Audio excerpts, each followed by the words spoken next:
Fuck them haters, fuck them players. Them games that they might play. Focus on you. Not things that they might say. Want more, but you gave them. Want less, but you pay more. Hope you get in everything you pay for. Life is not a strange war. Want more, but you gave more. Want less, but you pay more. Hope you get in everything you pay for. Life is not a strange war. Nice cars, nice clothes, nice things. Nice how I play. Everything you build, it was here. Fear I'm guarding your ear now. Care about the shit you wear now. Tell these motherfuckers that we're here now. Want more, but you gave them. Want less, but you pay more. Hope you get in everything you pay for. Life is not a strange war.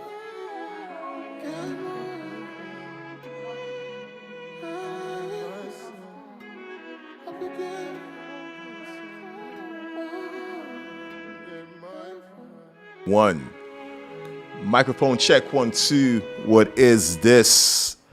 Good evening, everybody, and welcome to Meeting of the Minds. I still go by the name of Doyenne's Grave, and today I feel like I should call myself Michal. It's been a rather interesting day, and some of you looking at the camera are probably thinking, what's going on? Yes, I'm not wearing a hat. Yes, I'm not wearing any sneakers. I'm wearing a blazer. I'm wearing a shirt. I'm looking proper. I feel like I'm... my kid is actually in the room right now as we speak, and I'm trying to be a cool dad, but I don't think I'm doing very well there, to be honest. It's good to be back after the summer. Good to pick things up back from where we left it, and it's good for you to join us. And I'm happy to be sitting down here in front of all of you watching from home. Today we have one of Bergen's most talented graffiti artists, in my opinion, and if anything... That's your opinion. In my opinion. I'm allowed to have it still. And someone who I met for the first time, I believe, on the tram, actually, if you don't remember that story.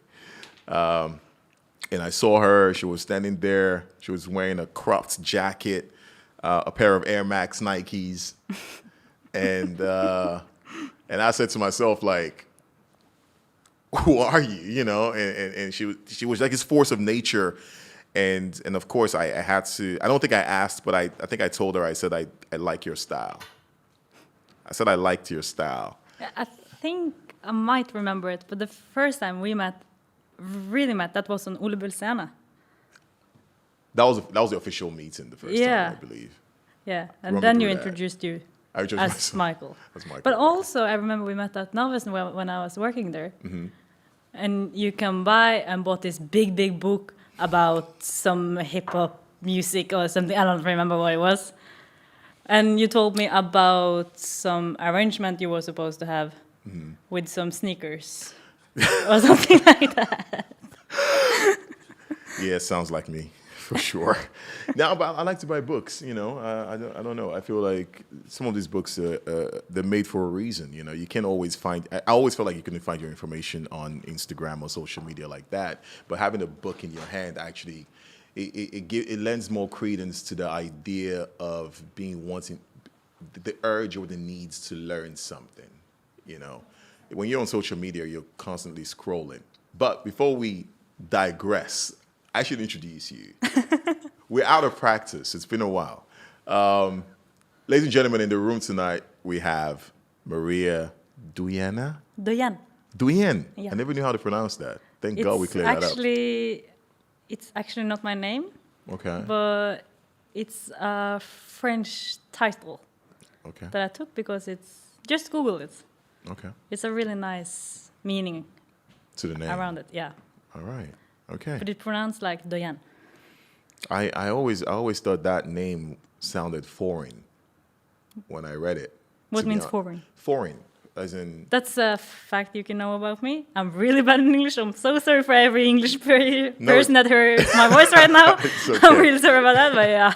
No, what I meant was the first time I saw that name, Doyenne, which obviously is a moniker. In other words, it's Kallenhaven in Norwegian.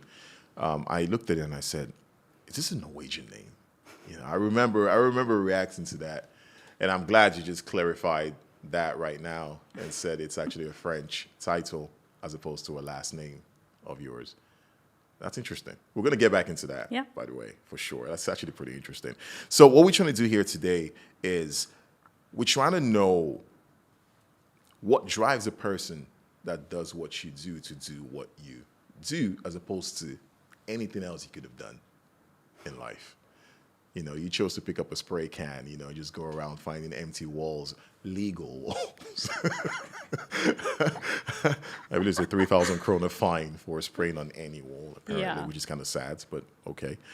And maybe through your story, we can inspire other people who have the urge or the needs to do the same thing that you do, but don't have the power or passion to do it.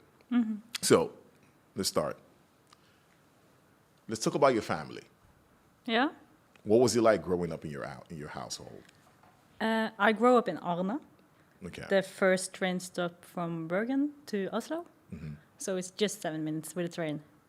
So it's not that long from Bergen. My dad had goats. That's something people don't know. I know a lot about boats. I know how to tie a boat and these type of things. Yeah. Mm-hmm. I don't know what to say more. I have 3 sisters. 3 sisters? Yeah. Okay. One older. She lives in Sweden. And so I have 2 smaller sisters. The one is just, 1 year younger than me. Mm-hmm. So we pretty at the same level. I feel sometimes she's like my big sister. Your younger sister? No, my younger sister, I feel sometimes she's like being my big sister because she'd be like, Marie, don't do that, don't do that. Oh, she's... you see? And so I have a younger sister again. She's 6 years younger than me. Tutu, Ida, and Karis. So what was that like? Was your household like a, because I see a standard Norwegian household. I mean, not to say that I know anything about a standard Norwegian household, but was it like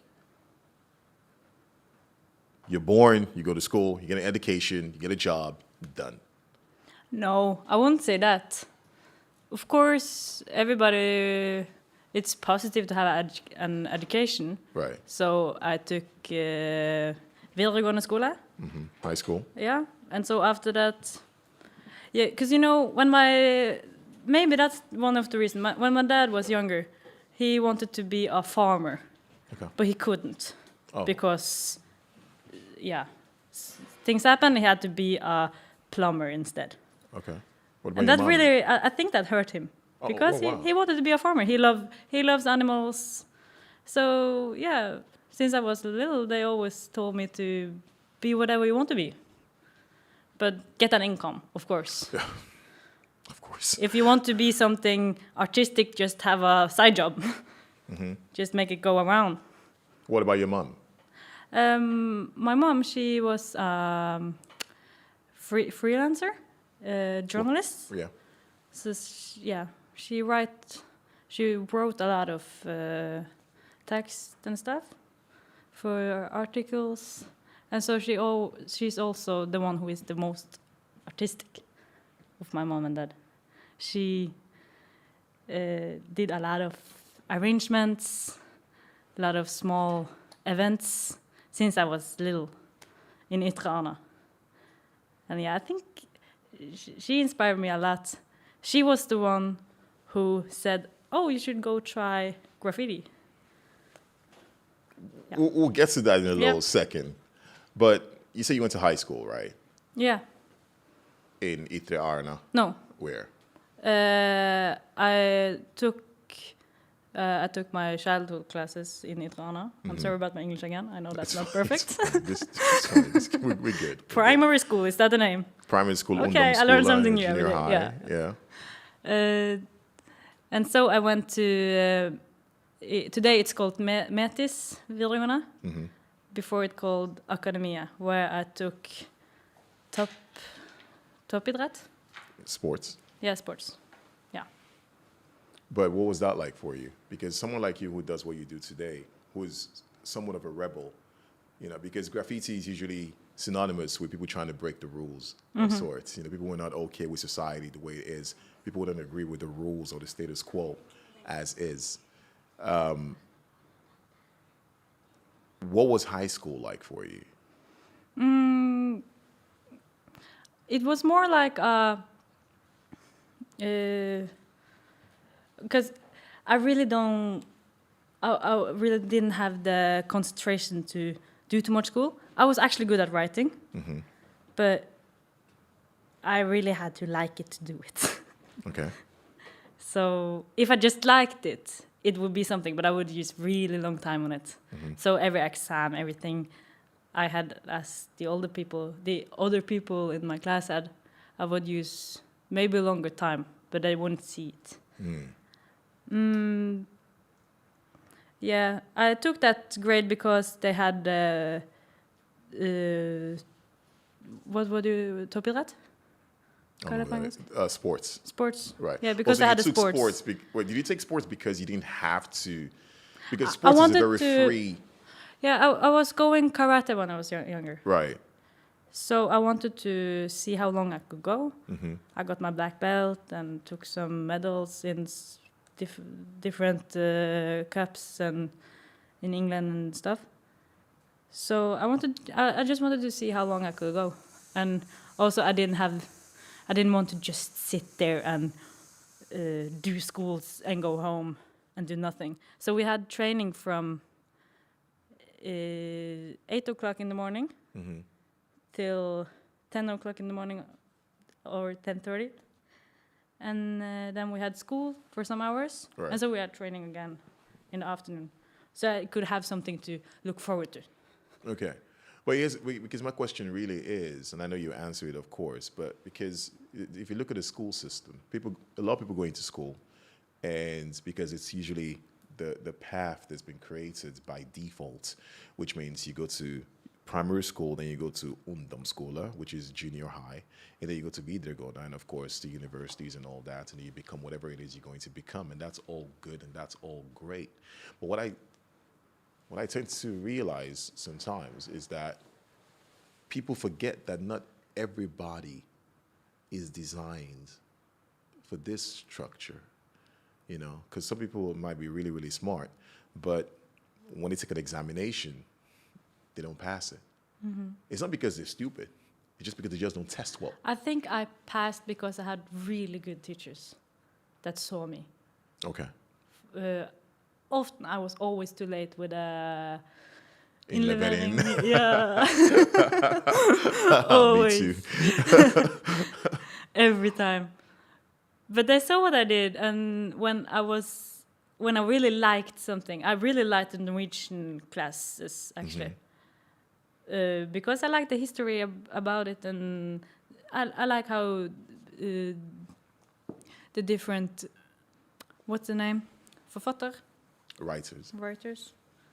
How they made a text and everything. I really loved it. So literature was so they your could thing. see that I was interested. Right. But I was always too late. Well, and they was why like, do you think that oh, is? we didn't see that. It's okay. Why do you think that is? Why do you think that is? Why do you think you were always too late? I'm not so sure. Maybe because I'm not sure. I don't know. Actually, I don't know. But I'm always late. Like now, I was running here. All right. I'm always late to everything. Okay. When I first come, I might do a good job, but if the worker or the teacher or whatever don't like that I'm late, they wouldn't like me. Yeah, that makes sense. Yeah. I wouldn't like you. But I really work on it. I really work on it. I've actually been perfect on time every day this week. You were pretty early today, I'll tell you that. 1 minute on. I was running. We'll take it. No, but it's interesting. I mean, your mom is a writer or freelance journalist, right? Your dad wants to become a farmer, but somehow he ended up becoming a plumber. And then your parents are telling you, you know what, do what makes you you and do what makes you tick. I think that's what it is. I think when parents encourage you to become who you want to become or go your own lane or your own route in life, it kind of sets like a couple of things in stone. So when you show up late, when you show up late, I think it's just an affirmation or a confirmation of what means affirmation? This is an English class also, so the audience know. and bekräftelse. Yeah. Right. Of that free-spirited nature in the person. Your parents have already told you, you know what, you do that, you're all good, you're great. And your mom is one of your biggest inspiration, right? So I'm guessing when you come to school, and of course you're drawn to literature. So there is no coincidence there. Yeah. Right? But unfortunately, you were always late. Might have that from my dad. Oh, there we go. Maybe. Okay. But also I have all the sports and the training and everything from my dad also. I think so. Because my mom never trains. So now you've done all that. I think it's a good mix. No, it always, I mean, the apple never really falls far from the tree. So there we are. I mean, but now, so you do all these things and then somehow, somewhere, graffiti becomes a thing. How the hell did I even start? Yeah, like I said, they always told me to do whatever I want to do. Mm-hmm. And they didn't only tell me, they told my sister too also. Sisters too. Mm-hmm. So my younger sister, Ida, who is just 1 year younger than me, she does dancing. And she now lives in Barcelona and take her bachelor there in dancing. Wow. Okay. And she's, I'm so proud. She got this stipend. Yeah, stipend. Yeah. To go there for dancing. Wow. In 3 years, so congratulations. Yeah, that's really amazing. And my younger sister, she's a singer. I met her. Yeah, you met her at different places. She has her concert tomorrow at 9 o'clock at Madame Falla. Okay. I recommend everybody to go see that. Yeah. Okay. It's amazing. She does most jazz and some blues and different. Sometimes R&B, but jazz is the main thing. Yeah. My mom, she lived in Ytre, where she had all these arrangements. She started an event called Brød og Cirkus, where they had gatemarked, what's it, Street market. Street market, yeah.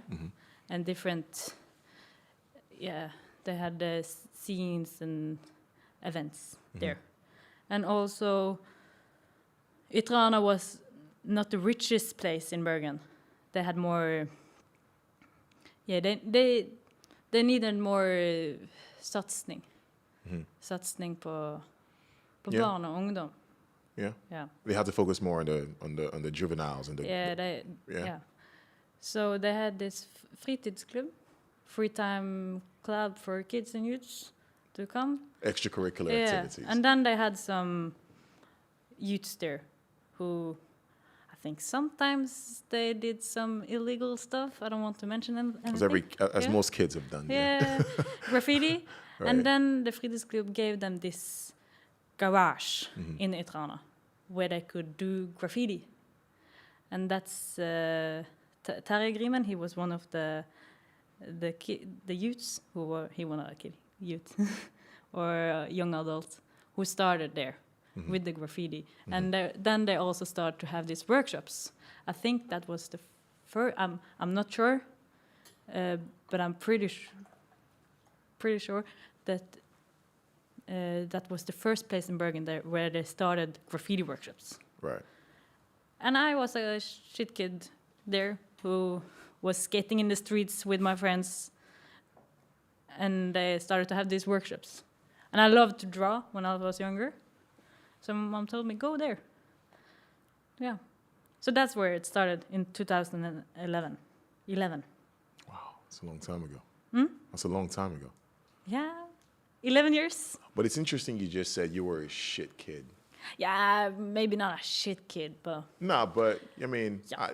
no, but you know, we can cope. I'm we a can kind cope person. down. I hope so.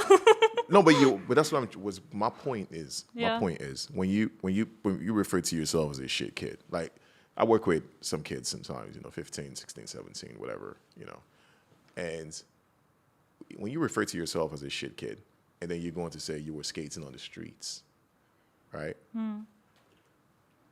Kind of tells me there's something wrong with society. Yeah, at that time. It's a shitty society, not a shitty kid. Yeah. You know what I mean? But no, for real, like if a society looks at a kid who's just, my daughter skates, right? Like you just heard, my daughter skates on the suburbs or whatever. And if you are a kid who's just trying to be a kid, you know, you're trying to explore your senses and your inner abilities or things people tell you not to do. And then society now makes you say, I was a shit kid. You know, if you ask me, I think there's something wrong with the society.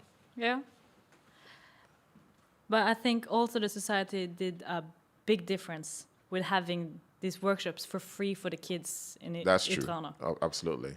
And that made them not go the illegal the illegal way. Do you think you'd have gone the illegal way? Probably not. I'm too scared. Okay, fair enough. I said I'm a kind person. You're a kind person. I hope so. You are. I want to be that. Yeah. But also, I love graffiti, and yeah, if I think the Fridays and the different people that was there, that gave me the opportunity to learn this from scratch, not just go out and just take the bus, get catched, and stuff. I learned how to, my point is, I think it's a good thing. So let me ask you a question. Do you remember the first graffiti painting you saw? What did you say now? I mean, if you say you loved, you know, graffiti, you were drawn to graffiti, you know, do you remember the first graffiti piece of art that you saw? Because something has to be like sparked it. You say, okay, I need Probably I don't remember the first I saw, because my mom has always taken me to different exhibitions. Right. So probably if I saw a graffiti work, so I had seen it before or something like that before. But yeah, I remember when I first started it, I just fell in love because I like drawing.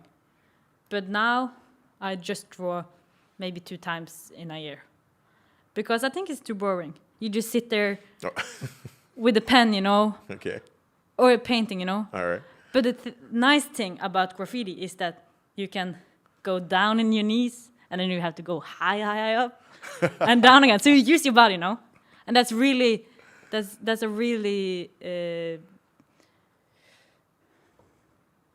important thing to know when you try to use a spray can.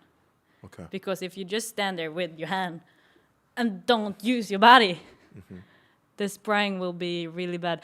As actually makes me remember one thing that I forgot when I sat down in this chair. I have a little surprise for you. Okay. Can we take it now or later? Man, that'll be your first. Oh God, I'm not sure how to answer that. But. Okay, but can I ask you one question then? Ask me a question. Yeah? Sure. That's okay? Absolutely. What's your favorite color? Blue. Blue. Okay, then I didn't hit it right. Because I have this red spray can for you. Oh shit! Okay. So that you can learn how to use it. All right. This one, we have different type of spray cans. This one is not from Bergen, it's from Oslo. It's a 94 Montana.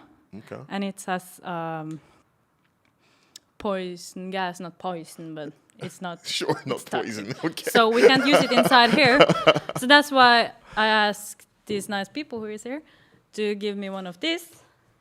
Oh, you're actually going to do it on the spot? That's crazy. Yeah, this one is water-based. This one you can get in... The acrylic.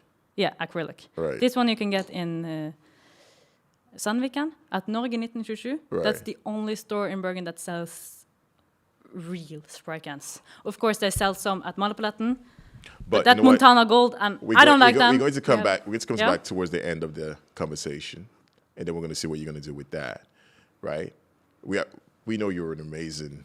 I know you're amazing. I'm actually excited to see what you're going to do on that. Actually, I didn't think to do it myself. I think I wanted to learn you. Yeah. I'm not dressed for the occasion. Maybe I can see what I can do with later. I'm pretty sure I can cook something up. But next thing we're going to say is this, because thank you very much, by the way. I'm not used to getting gifts. Next thing I'm going to say is, when you go into a workshop to learn something, you know, because I run slam poetry workshops and hip hop workshops and whatever, and did you know that you would get better? Because some people go into these things and not everybody sees it through. That they get better after a workshop, or some people go to work.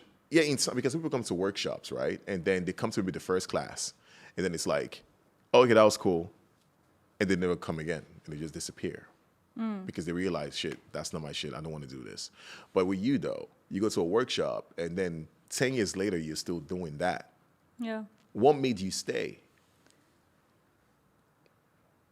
Like I said, I really loved it when I first started. I wasn't good, but the people who was around there, they were not educated. They were young adults, youths. Right.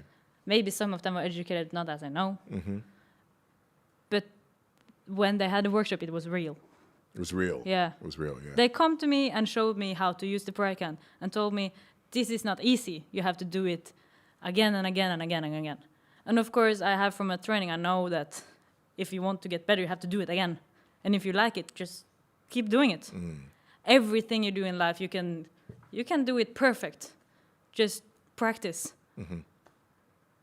I love to sing, and I could be a good singer, but I don't practice it. Okay. So that's why I'm a really bad singer. You see? You never know. Well, you never know. You just have to practice it again and again and again and again, and then you can do whatever you want in life. But that's true, though. But what if I now said that? What if you had horrible teachers? Yeah. What if you had that? Because a lot of kids go to school in Norway. Probably I wouldn't go again. Right, exactly. Yeah. That was one of the points I was trying to make, because people who become the kind of people you become, I have seen, and like you said, there were young adults who weren't that educated, right? This is an important thing to say, and I think I will post this up after this interview is over on all the social media or whatever, because that's a lot of things people don't understand. Is I tell them, I say, to understand culture, you don't have to be cultured. You know what I mean, right? Yeah. Because I think you said that before. I've said that before. I've said that before. I heard that before. Because the problem sometimes is some people try to say they're trying to fix culture or integration or arts or children's whatever. And I see these things, and I keep saying to them is, why are you hiring people who studied this? Do you not know that if you hire someone who's studied something within culture to go teach culture to people who don't know shit about it, what usually happens is the person teaching is stuck within the ramifications. And what that means by ramifications is the A4, stuck up formats. Also, one thing I think, I can't speak for them. No. But so I'm not 100% sure, but I think they wasn't forced to have workshops. Okay. But I think they said like, oh, you can have this place if you have workshops. So they were like, okay, this place is really cool, so we can do it. All right. I'm not sure if that's true. If someone knows better than me, just tell me. Write it in the comments or whatever. I don't know. Right. But yeah, I think also they were not interested in being a teacher. Today, some of them is teachers and does it over and over and over again and love it. And they love how to see kids who never touched a spray can before do a lot of beautiful arts. So they believe in you, pretty much, and you believe in them. And also the thing is, you don't have to be good with drawing or stuff to do a graffiti can. It's just the technique. Yeah, I understand. And if you love colors and you learn the technique, you can do it. Everybody can do it. It's not. Well, absolutely. I'll tell you that. Like, I remember when I touched an acrylic paint for the first time, right? It wasn't even that long ago. I mean, I used to paint back in the day, but it wasn't anything crazy. But lately, I remember I picked up the acrylic. I used to do watercolors before, right? And then I started touching acrylic paints, and I knew nothing about acrylic paints, you know. And then there's a guy called Bob Ross. You know Bob Ross? I was actually supposed to go with the Bob Ross jacket. jacket. You could have done it. Oh my God, that would have been amazing. I'm a big fan of Bob Ross, right? I'm actually not a big fan. I learned about him from my sister. Okay. But he's cool. Oh yeah, absolutely. I love him. Yeah. I'm a big fan of Bob Ross, and I remember Bob Ross was being criticized for saying that anybody can paint. He was criticized for he was criticized for saying that anybody can paint because the art world has this very pretentious way of looking at things, you know, where they form these weird circles where it's just us, you're not invited, you know. And Bob Ross now started saying that anybody can paint, so he started doing those shows on television, right? And that was where I learned how to use acrylic. That's really interesting that he was criticized by this. He was criticized a lot. That's my belief thing. But that's what society does, isn't it? When I was a kid, I was not a good painter, but I did it again and again and again and again. Yeah, practice. Yeah. But nobody criticized you though. You were allowed to do whatever you wanted. Of course. A lot of people have criticized my drawings. At the start? Yeah. My mom is probably most... Oh, no. Probably not my mom, but my sister. Oh, okay. Yeah, she probably one of my most biggest criticizers. Yeah, but when critics, I show her something, and she's like, "Nah, this is not good." Well, that's a I good would just thing. throw it away. But that's a good thing, isn't it? Yeah, made you she's better. really real to me. It made you better. Yeah. You know, because the last And thing it's you really need- important with criticize. Exactly. But if you don't take it to you, then of course you can't paint. Mm-hmm. You have to, like when you have a boxing camp and the trainer says, "Oh, you didn't do well. This was bad. This was bad. This was bad." You write it down, and then you do it again. You can do, yeah. Yeah, but that's beautiful. You can do whatever, because as long as you train in on Norway, it. I see something where everybody gets a medal. Yeah, everybody gets. You know what I mean? It's always like. But that's Norway. It's like, I mean, no offense. I mean, guys, I'm so sorry you're watching this right now. I mean, I love Norway and everything, you know. But it's just this one thing I see sometimes where it's like, Everybody is the first like, place. Yeah. Kjempeflink. And I'm like, that's trash. Like, as in, why are you? I get it. We need to compliment one another. I get it. We need to uplift one another. I understand. But how do people get better if you keep like complimenting something that's super basic? But also, I think people should take criticism as a learning process. Absolutely. I totally agree. Too many people take criticism. Criticism, yeah. Yeah, as I'm the baddest person in the world. I have nothing to do. Blah blah blah blah blah.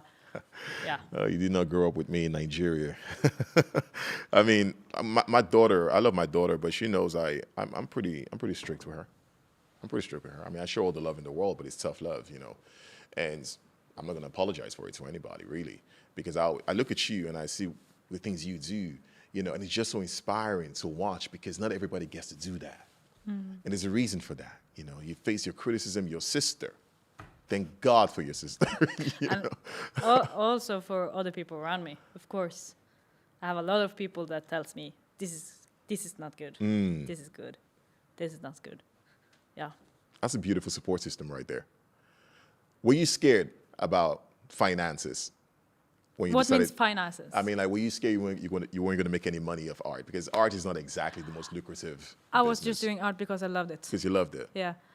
When I was 15, they told me that I could start having workshops because since I was like 12, I had classes in karate. And when I got 15, 16, I started to have classes in kickboxing. So I'm used to have classes. Right. I'm used to talk to children. I'm used to show them how to do things. And I have classes. So that's also why I got the job as a workshop holder. Because you don't need to be a good artist to have a workshop. The best artist might not the best teacher. Right. You just have to learn the basics, and then the person that learns, they should just have their creativity. Creativity. Right. Say it again. I got you. It's Yeah. okay. Take your time. I It's just all want to good. learn that word. This is my English class. Oh, wow. Oh, wow. Okay. Welcome. All right. I should have. Okay. As they want to self. You know, what they have inside, they can do that. But to have a workshop, you just have to learn the basics. You don't need to be in top, the best. You're absolutely right. So at the age of 15, you already started having workshops, and which means that you're already making some income somehow. No, I did it for free Okay. in the first years. Okay. But that made me a good CV, which in the years has made it to a income. Yeah. Okay. Because a lot of people who get into the arts, I feel like people are scared in terms of, you know, the security, financial security, you know, because everyone wants to go in there, get that job, But get that I have mortgage. and I have never thought that I wanted to be an artist. Oh, It's the wow. last year I was Okay. like, okay, maybe I should screech for art school. Like last year, that was the first time I was like, yeah, I should screech for art school, because I always back in my mind, it's not a good thought, but I always thought that that could never be my main job. Why? I've always been interested to have income and have a house and have like the stability around me. So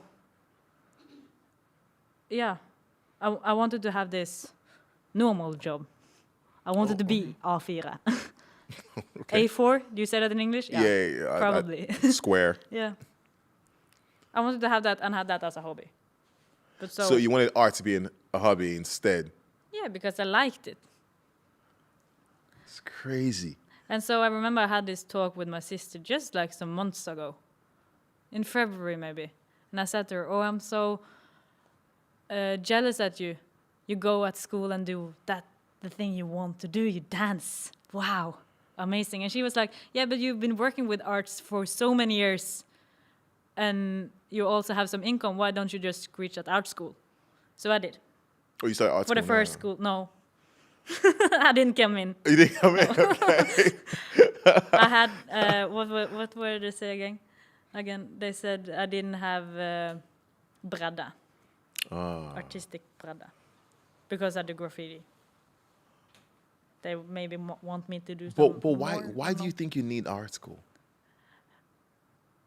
I don't think I need it, but I wanted to do it to have it in my everyday life, so I don't need to have normal jobs, you see, so that I could have the school and learn more, different style, different techniques, and so maybe get a real just art job in the future. But it's not easy to be an artist that paints. So I'm gonna tell you something. I disagree. yeah, Yeah, I do. I disagree. but that might just be my insecure. It's your Yeah. insecurities. It's not actually. You know what's funny is it's not just your insecurity. Actually, I'll tell you something else.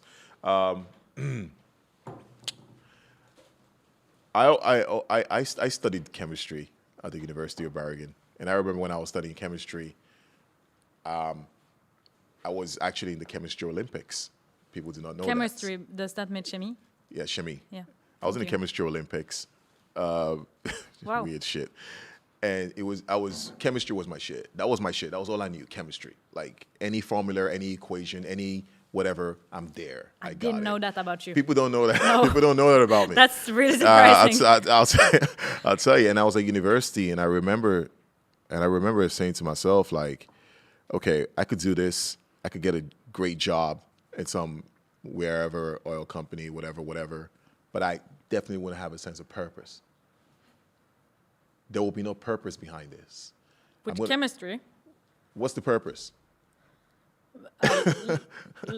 Save lives, with for pharmacy. example. That's true, but then again, but there's so many doctors there's so many pharmacists doing that.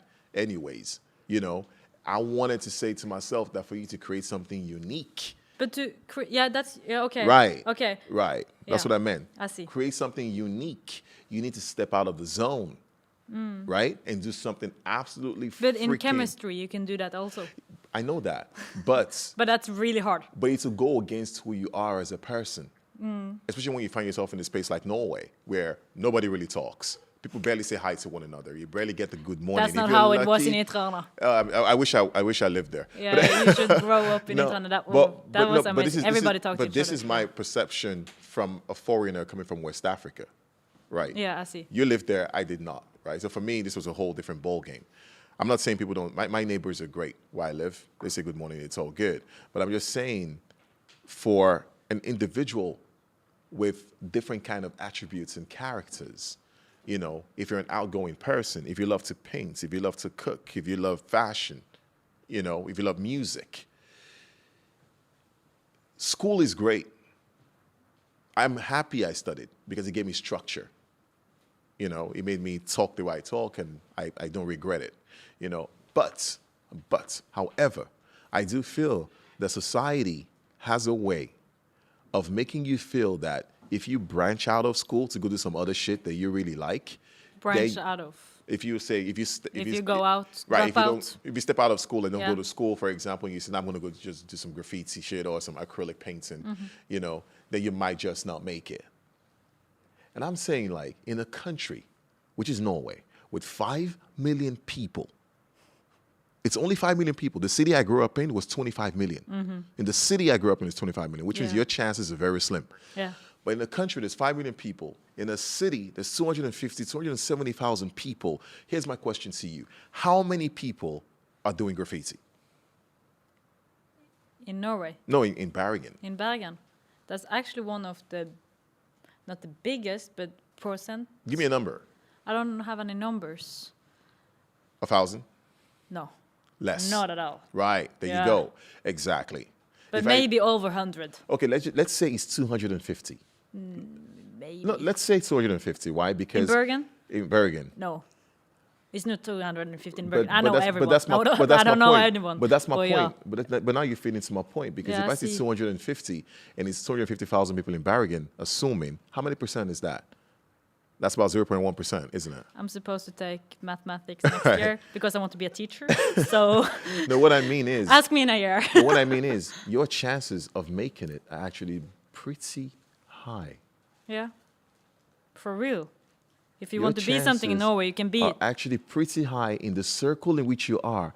But unfortunately, it's not going to work out. Or you think it's not going to work out. You know why? I think it's because we live in a country or in a space where people have not learned the idea of support systems. Yeah, I think we had a conversation like that before. That was what we talked about in the gallery the last time I saw you. Support systems. Because when I look at you and I'm asking a question, how many female graffiti artists are there? After Corona, a lot of female graffiti artists started. So now I think we are like 20 females in Bergen. Maria, and that's actually really many. Maria, 20. I understand your point. You see my point, right? Yeah. It's so ridiculous that it's 20 in Los Angeles. When you lived in Los Angeles, right? You saw the community that was there. Oh, I lived in art district. Right. I left there with Theo Meeking, who also started No Filter. Right. Oh, it was so amazing. We didn't have lots of money, so we went to hostels. Yeah. And so we found this big hostel with just beds over each other. Hva det på engelsk? Bunk beds. Bunk beds, yeah. And so everybody lived there with each other. Right. And then we met some locals. And they showed us around, and we were in the biggest shop of MTN, the one who has discounts. Yeah.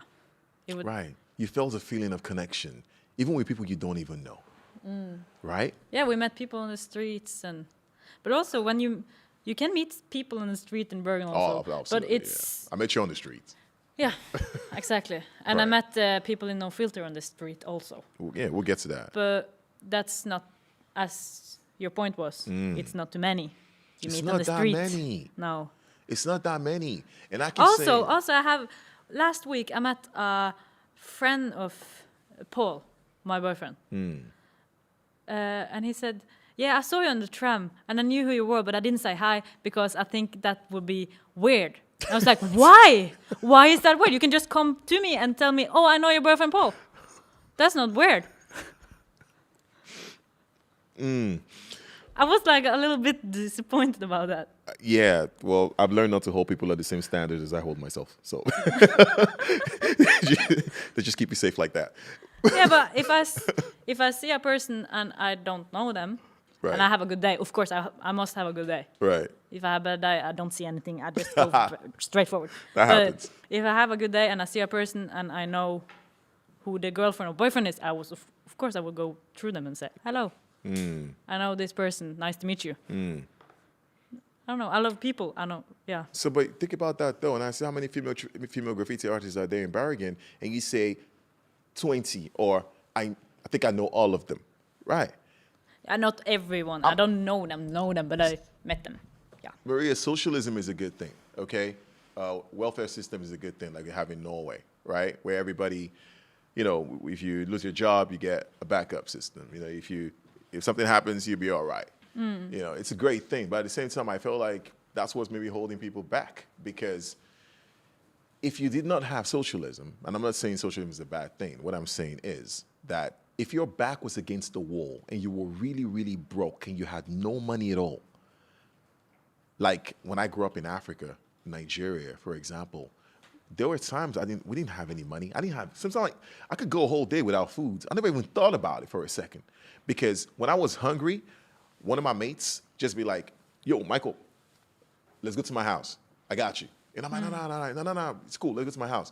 And then sometimes when he's hungry, he comes to my house, we do the same thing. And then we meet on the streets and we play some football, some soccer, basketball, whatever, and then we put together like this amazing football competition for the whole neighborhood. Yeah. We had football competitions for the whole neighborhood. We had zero money, like zero. But still, we made it happen. We connected everybody together, and everyone was all right. And then the winner got like street lights or something for their streets. It was that beautiful. Because I look at society, and it's like 20. You said there are 20 female graffiti artists, and still, people are not popping the way they should be popping. No. But also, one thing I want to take there. It's 20 around, plus minus. Yeah. 20 female graffiti artists in Bergen right now. But that started after Corona. Before Corona, we were under 10. Oh, there you go. Maybe we were like 5 or 6 or 7 maximum. Right. Who did graffiti every week. And I don't know, maybe it's more like a male thing to do. I don't know why. But in Bergen, it was not too many, as I know, of course. No, I don't think arts should be sexist. You know what I mean? No, of course not. But also graffiti goes hand in hand with the illegal thing. Okay. And if you take the percent thing about how many men that does illegal stuff and how many women, it's more men. And that comes in graffiti also, I think. So it's a male dominance. Yeah. But one thing sport. that I see in workshops, when Bergen Kommune comes and say, oh, it's graffiti workshop, blah, blah, blah, blah. Often it's a lot of girls. Okay. Actually. Wow, that's interesting. And I was one of them for over 10 years ago now. Or 10 years ago. Right. That's interesting. Yeah. So there's more women in the workshops than there are women out there doing it on the streets, actually. But I think also that comes to, I had a conversation with a friend of mine today. When you go to work, and it's, I don't, likestilling, what's that in English? Equality. Equality, thank you. Men gets higher salary. Yeah, than women. Because men can sit on the meeting with the boss and say, yeah, but I'm worth it. While women be like, it's okay, I can do whatever you want. I don't, Okay, that's a way to put it. Yeah. That's true. No, that makes sense. That's some of the reason why women often don't have the same.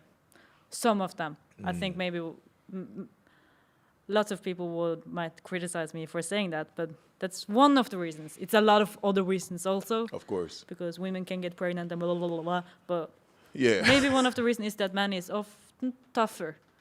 Are you a feminist? Yeah, absolutely. And you should be that too.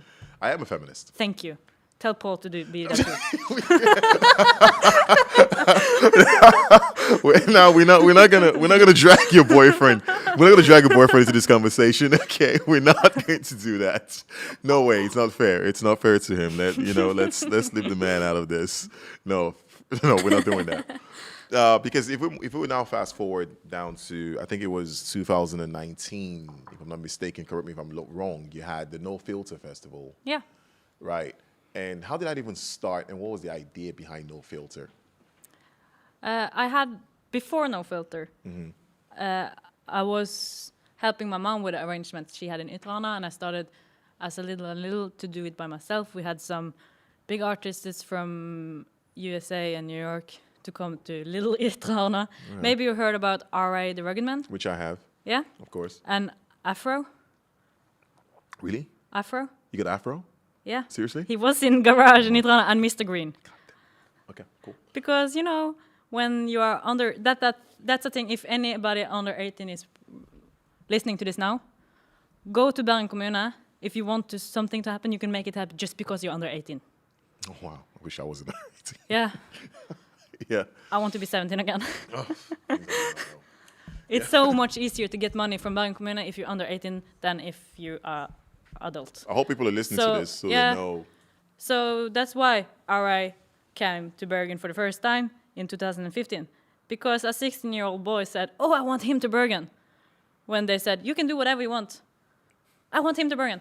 Okay, cash out money, and they did it. Yeah, but that's just one thing we had. That was amazing.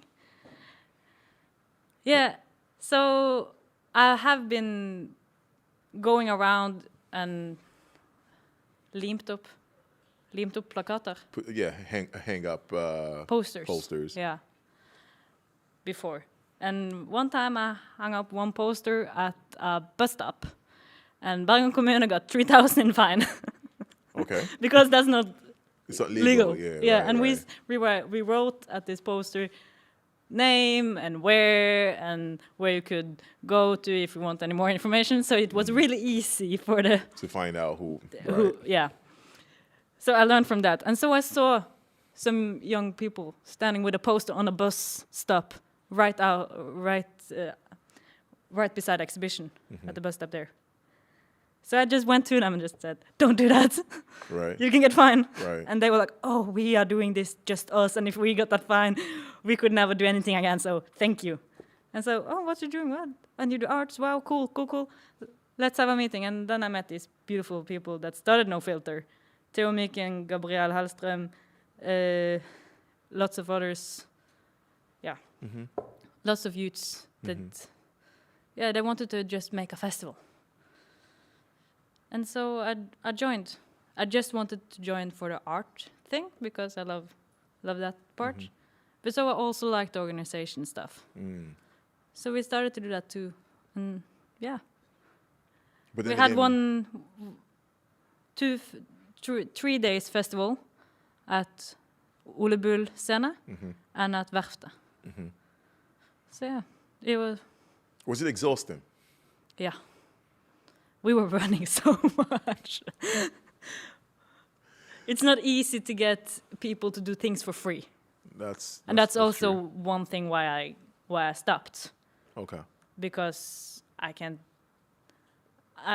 use 90% of the day to do too much work for free because I have to take things to go around, right? Absolutely. So, yeah. So when we had this festival, all of us were really into it. Mm. And Ida Marie Rølvåg, she also started to, she came by. Mm-hmm. She was within BSB's arrangement, so I met her there. She said she was good with economics and had done a lot of arrangement before. And so we had Heine and lots of beautiful people. I'm so sorry for every people I haven't mentioned yet. It's a lot of them. Man, you're a cool person, Maria. I'll give you that for real. You're one of the coolest people I know. I think, and I mean, and I'm pretty sure people know I don't just say stuff like that if I don't mean it. The thing is, all of these people, they were really invested in this.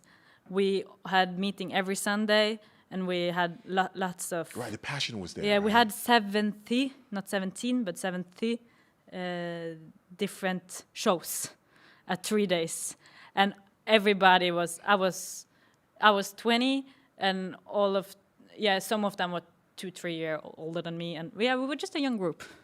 And everybody did free, and we tried to make frivilliga, what's the name in English? Volunteers to come and help us. Mm-hmm.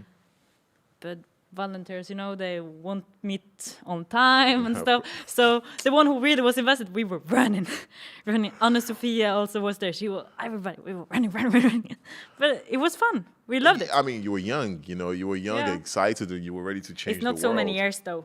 So I'm still young. But it's crazy. You're 22 years old. It's mind-blowing to think that you're 22 years old. It's crazy. I feel like I'm talking to someone who's been doing this for the last 15, 20 years type thing, and you're just 22. But I think that's because my mom started with the arrangement when I was like 11, 10 So years it's been in your DNA from the get-go. I think so. Right. I think that's the thing. Yeah. Jesus Christ. But I got to ask you, though, what's the problem with Bergen? The problem? What's the problem with Bergen? Bergen has a problem, a serious culture problem, a serious art problem. And I have my opinion about that. I know I think most people know how I feel about that. And people don't work together. That's what people don't work together. Yeah. That's the problem with Bergen. I agree. Everybody is the best. It's the biggest downfall ever. Biggest pitfall. But I also feel I'm also in the guilt of it. Yeah. Because when it's arrangements around, sometimes I don't show up. Maybe because I just need a day of free, but also maybe, I don't know why. But of course, support is really... Maria, you've earned your stripes. I don't think, I've seen you at you've earned your stripes, no, for real. I've seen you at most of the gigs. Like when I go to Madame Fella, for example, for a jam session. My sister is there. Because of your sister? You're there because of your sister. Oh my God, you're a horrible person. No. My sister is always at Madame Fella and sings. I remember when I saw your sister at Madame Fella the first time. I think it was you who asked me if I could put her on stage at one of my events, and I said no. Yeah. I remember I declined. In front of her, and she looked at me with so much hate. She did. No, which is fair. I understand. I get that a lot sometimes. Because often, she has said no to really lots of events before. Oh, well, I said no because to her. She's under 18, and often the events is. Yeah. No, you know what I mean. But I said no to your sister simply because I felt like this is what Bergen does to people. As in, when you are... Yeah, they want to use them, and so break them. They use you before you even begin to blossom. Yeah. And then when they're done using you, by that point, you've already broken.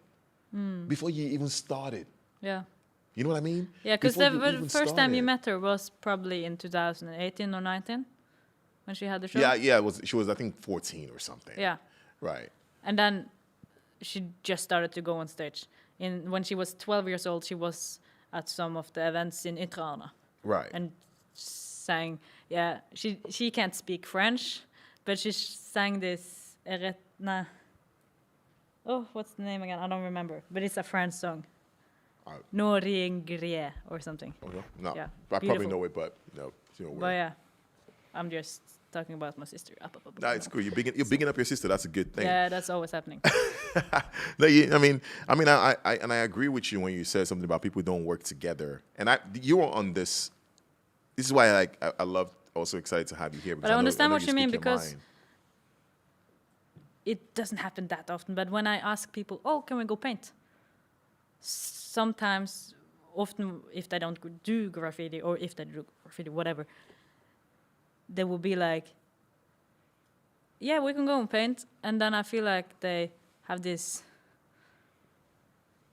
konkurranse. Yeah, what's the name? Competition. Competition, yeah. Competition. It's just nice to paint, you know. Often I just call paint. Me next time. I'll go. Okay, nice. If I get a babysitter for the kids, I'll show up. Okay? No, take the kids. No, I'm take not bringing the kids. my kids. No. If you know Naeem. Yeah, I know Naeem. Yeah, he takes his kids. Always. I got 3 kids. One of them is 1.5. I'm not gonna bring him with me. Sorry. I had actually in Ytterana, I said the siblings were taking care of the younger siblings, and I had actually an 8-year-old girl taking her little brother at 1 year old. He did graffiti. Let's call somebody. No, that's. I mean that's cool, but he had the mask. He had the thing. Yeah, he couldn't go. He couldn't stay outside and watch his sister being inside, and the sister didn't want to go out. Yeah, but I think that's horrible parenting. That was it, Rana. Sound like horrible parenting, but okay. I'm just kidding. What I'm saying is the problem with Bergen, like you said, people don't work together. I have seen many times in this city, you know, you start doing one thing, right? And instead of people to come over sometimes and say, hey, what are you doing? I'd love to be part of this. How can I help you? How can we do it? Like you guys started No Filter, right? What I've seen many times, I've been in the game since what? God, first 2007. So weird. I was 8 years old then. Oh my freaking God, that's a long time. I mean, you start doing something, and instead of people to come in and say, hey, what are you doing? We like what you do. Let's get it bigger. Let's spread it more out there. People develop a chip on their shoulder. And by that, it means Opara, is that what they call it in Norwegian? And then they come in, and rather than say, hey, let's help you get better, first thing they're going to do is criticize you behind your back. Not in your face, but behind your back. Yeah, that happened to me a lot. I heard people come to me and tell me, oh, you know what he told about you? Blah, blah, blah, blah, blah. It's so funny. And I'd be like, oh, thank you. Then I learned something. Right. Like we care or anything. You know, we can keep doing what we're doing, right? Nothing stops. Yeah. And then instead of, okay, cool. Then you see someone start something. Then it's, oh, then we're going to go do our own thing. Let's go do our own thing. And you realize that your own thing is the same thing as literally 20 other people. And then what happens? Saturation. And then what happens? What means saturation? Overflowing. Yeah. As in, it becomes too many of the same things going on at the same time, right? And then what happens is everything stops and culture dies. Yeah. You know what I mean? And that's when I hear you say it yourself, I can hear it in your tone, because now when you say you're trying to go to school, or the thoughts of going to school to study art, you know, that kind of breaks my heart a bit, though. That I want to go to school. Yeah, somehow. But you know, at the same time, I have had a big struggle with thinking, what do I want to become? Okay. And also, I want to have education. With one thing I really regret is that I didn't go directly into not social school. That's not a word. Hälsa, this health school. and sciences. Yeah, or just like an easy thing where I got a fagbrev. And so I just could be done when I was 16. Yeah. So after I was done with high school, I didn't know what I wanted to do. I started sociology. Yeah, okay. Sociology. Yeah. I went there for 2 weeks. I understand. One of the week was fadderuke. No. I didn't do fadderuke. I did actually not do fadderuke. I didn't. Because I had my training and we had a cup. Thank God. Yeah, just a month after. So I didn't do fadderuke so much. But yeah. But when I went there, I didn't know, okay, now I'm going sociology, and what do I become? Sociolog. Okay. What am I supposed to do then? I'm sitting at NAV, taking the papers. I don't want to do that. Yo, that's cold. That's cold. Sure. I'm so sorry. Don't be sorry. I gotta say, on this platform, on Meeting of the Minds, MoftMinds, we speak our minds. That's the whole point of this. This is not your regular, nu ska vi vara försiktig, you know. No, we speak we say what we feel. Yeah. You know, it's your opinion, you're entitled to. This is a safe space. Of course, cold, if people want to go the thing and likes that, do that. But I don't want to do that. And so I'm always been like, oh, maybe a teacher, no. Maybe not, no. Yes, no. From back and forth. You're teaching, though. Yeah. So when I'm now in February, March, I search for art school because I really like it. And I have some good friends that goes to art school, and that's one thing. Also, all of my friends is talented in one or other way. I don't know why, but everybody of my friends is talented. All right. Okay. She was being of course. Friends. Cool yeah, friends. I see you. And what was my point again? The point of going to school, which I thought broke my heart, because when you don't get into art school, I think it's weird because you're the only one person I know that does 3-dimensional graffiti art with the plaster of Paris, POP, aka yips. Yeah, because that. I really, that. You can get it on Car Gallery. Can the camera get that? Yeah. Right. If the camera can get it from the side, you see it better also. Yeah. We'll try. One thing I really want to do better. You know what? I think you should go get the art and put it towards you so you can turn around, because we don't have a camera angle from that side for sure. I think that's fire.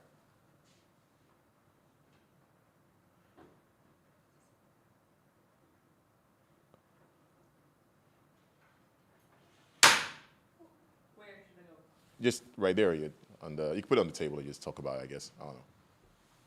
Because one thing I just do like this. No? I could hold it for you. Screw it.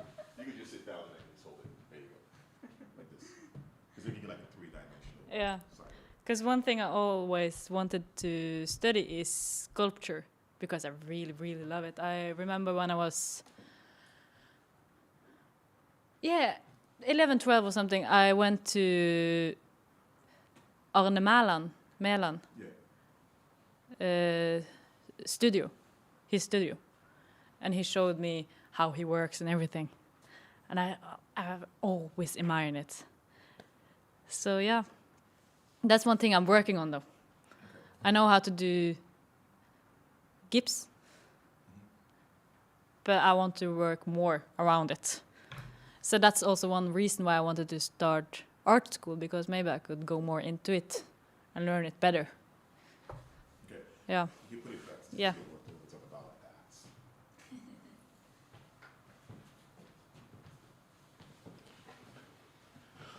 I apologize for dressing like this today. Please forgive me.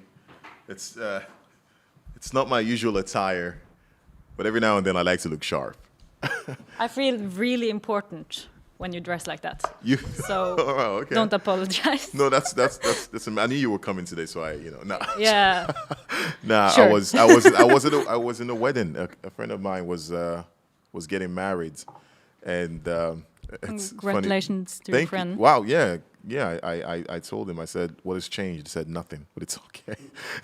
No, I mean, we were in the studio. We were putting together a piece, something we were working on, and then the wedding was at 3:30, and then I looked at the time and it was 2:35, and I was wearing a sweater and my jeans, and I said, "Shit, I got to go to a wedding in 1 hour." So I walk from the studio, go straight to H&M, Hennes & Mauritz. I told the guy, I said, "Hey man, I'm going to a wedding in 40 minutes. Hook me up," So we just went to the store. I picked out a jacket. I picked out the pants. I picked out the shirt. Went straight into the dressing room, changed, but the tags were still on. And were it not something about that you were sitting at your computer and publishing a song at the same time, or something? It was crazy. Yeah, I was publishing a song, but I don't want to talk about my work here. We'll talk about that some other time.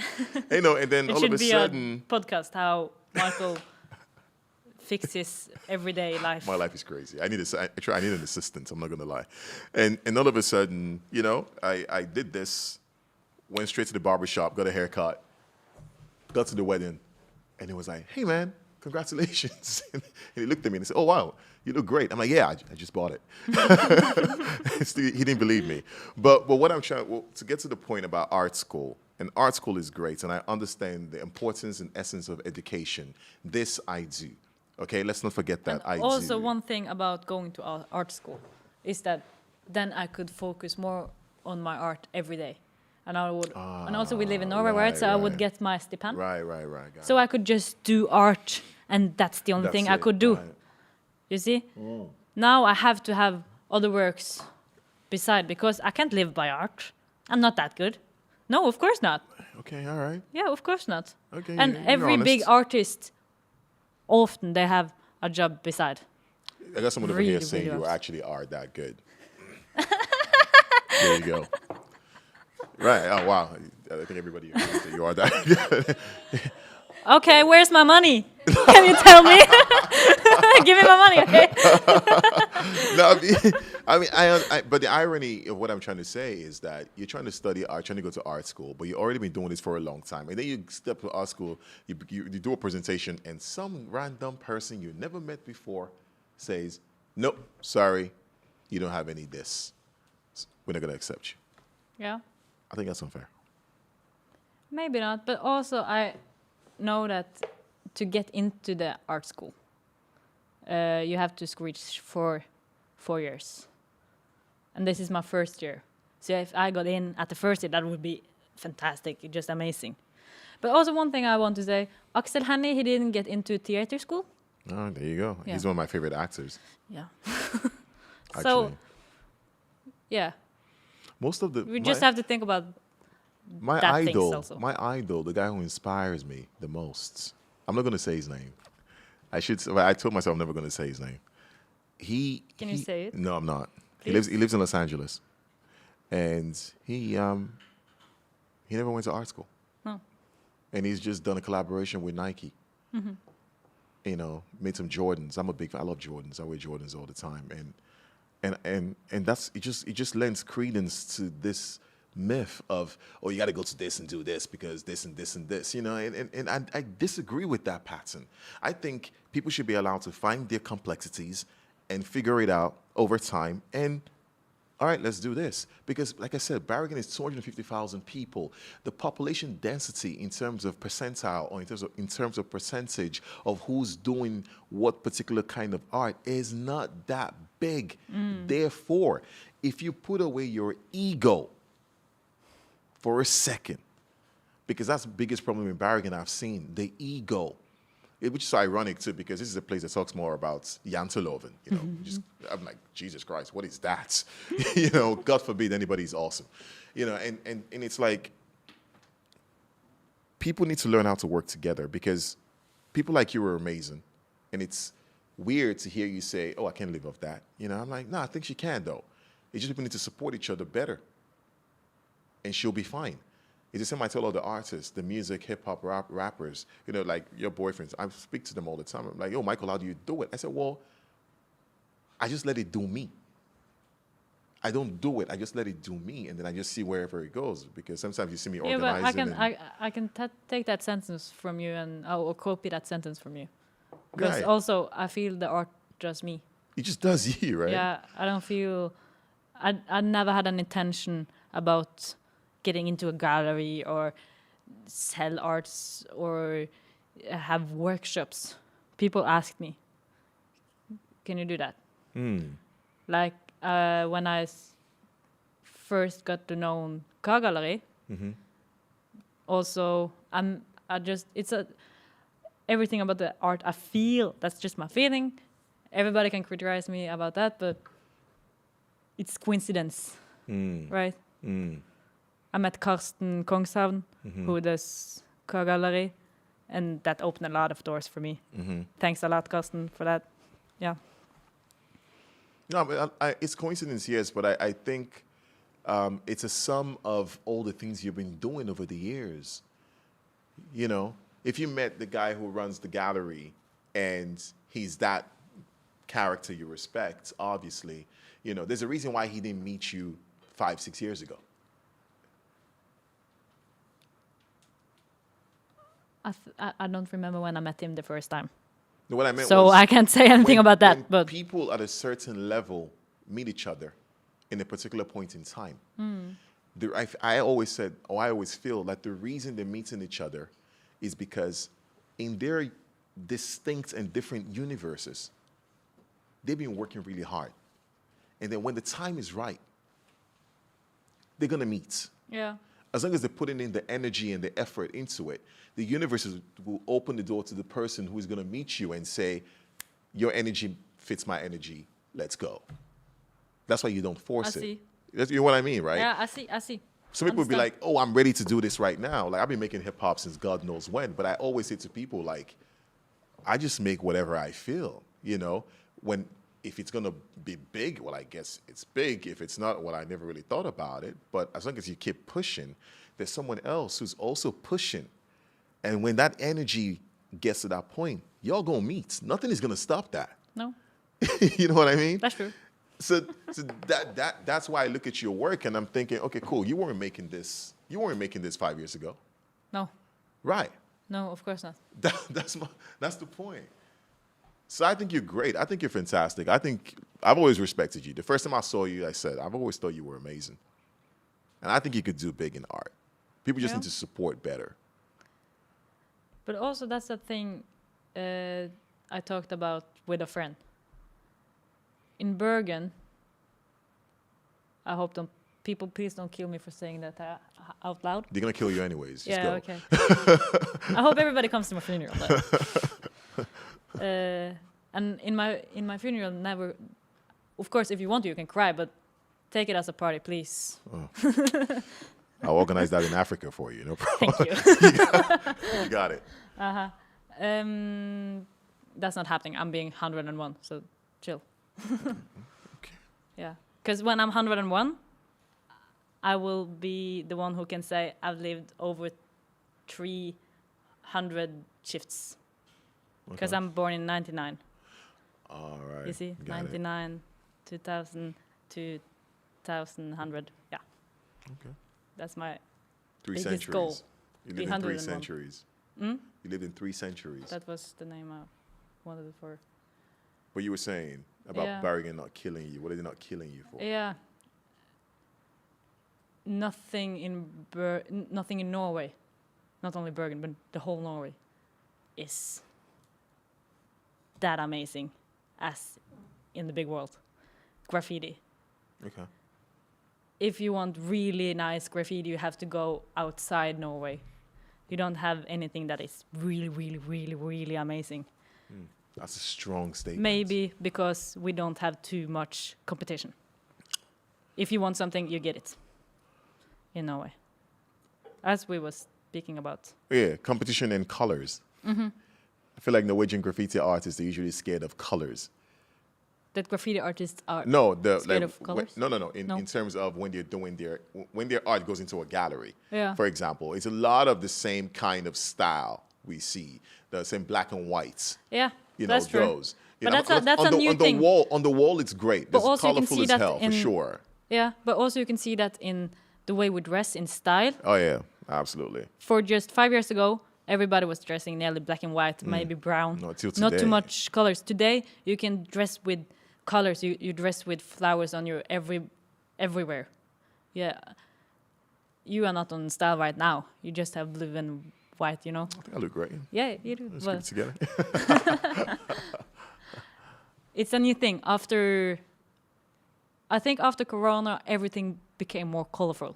Okay. Maybe because people can't go to Spain or whatever, do their holidays, you know. They need colors. But Bergen is always a little bit late. You can see it in other galleries in Europe, and in Oslo you also see it. It's a lot more colors everywhere. Yeah, that's the new in thing. So if you go to a gallery and buy a black and white painting, you're not on style. Of course it's amazing, but it's not the new trend. You can say that. What do you see yourself in 5 years? Wow. I don't know. I hopefully have my education. Okay. Maybe I have a house. That's a goal. Okay. I'm not sure. I never think about future like that. That's a good answer. Yeah. Thank God, because if you'd given me an answer, then it would be so scary. Yeah, because I never, I don't know where I'm next week. Or of course I'm probably at work, but if I get a chance, I would take it. Oh, absolutely, because I mean you're a floating person, you're a free flowing person. I mean, don't get me wrong, I admire people who know the answers to these things, but I find that when I speak to creatives, I mean, I have kids, so it's different. I need to be structured. I need to be structured. But I understand if people don't, they don't know. Because I feel like actually I envy that, but I also envy people who know. If you ask me when I was 12 years old, where I was in 5 years, then I would say I probably am going to screech for police school, because I wanted to be a policeman in a time. God, you and my daughter are the same. Jesus. That didn't happen because it's a lot of shit things police have to do that I don't want to do. That's good. That's a good thing to hear. And also I would say I will have my driver license, because I thought when I was 12 years old that everybody that didn't have the driver license at the age of 18, they was weird people. Why wouldn't they have that? Stupid people that don't have it. I still don't have my driver license. So when I tell you I probably have a house because that's a goal today, it doesn't mean that happens. Maybe something else happens and I don't do that. Life happens. Yeah. I don't want to answer that. Nah, but I'm alive. You're alive, and that's a good answer for us. Listen, Maria, this is why we wanted you here, because we felt like you were the kind of person who speaks it the way it is. And you're not scared to speak your mind, and I always admired that about you. To be honest, I've always looked at you as someone who, knows what she wants and is ready to just go through it all. And I've seen you support artists, and I've seen you support me over the years, and I'm forever grateful, for that. Even though I might not be good at saying it, but I am truly. I root for you. If you have an exhibition, whatever, just let us know. We'll run it up, and we'll make it happen for sure. Do not be scared. You're 22 years old, and I shouldn't be giving you any advice on life, trust me. But out of my experience, I just wanted to say, people like you, just don't be scared. Don't be scared. Muscle it. Fuck it. And you'll be fine. And you got an amazing boyfriend, so. I know. Okay, that's good. I thought you were going to challenge me on that one. I was scared. You're the third person that tells me that today. Oh, shit. Yeah. Okay, all right. Cool. I mean, I was at a wedding today, so no, I'm just kidding. Okay, so your opinion is... Don't do it. Don't do it. All right. On that bombshell, I'm gonna say, geez, thank you guys for watching us today. It's been, the last time was 2 months ago. We sat down here to have a conversation and do MoftMinds, and I'm gonna be very honest. I've not been feeling like myself in the last 2 months, and I burned out actually, and I was physically ill. But something about creativity that drives us to continue doing what we're doing, because we just love it. The passion of it. There's something about it, and I thank God that we can still find the energy, even though the times are still weird in the pandemic and Corona, and be here in front of you to talk to you watching. We're going to be here again on the 17th of September with Anina Broughton, half Gambian, half Norwegian, human rights, feminist, activists, very well-spoken, very outspoken. And she's going to be here to talk about her thoughts on certain things. Thank you very much for watching. Thank you to everyone in the room. It's nice, it's nice to have you people here. Thank you, Maria, for showing up. Thank you, Michael. You're welcome. Appreciate it. Thank you for watching. Now I have to go home and promote a song I released today, which is kind of scary. But, thank you very much for watching, and I will see you guys on the 17th of September. Thank you, and good night.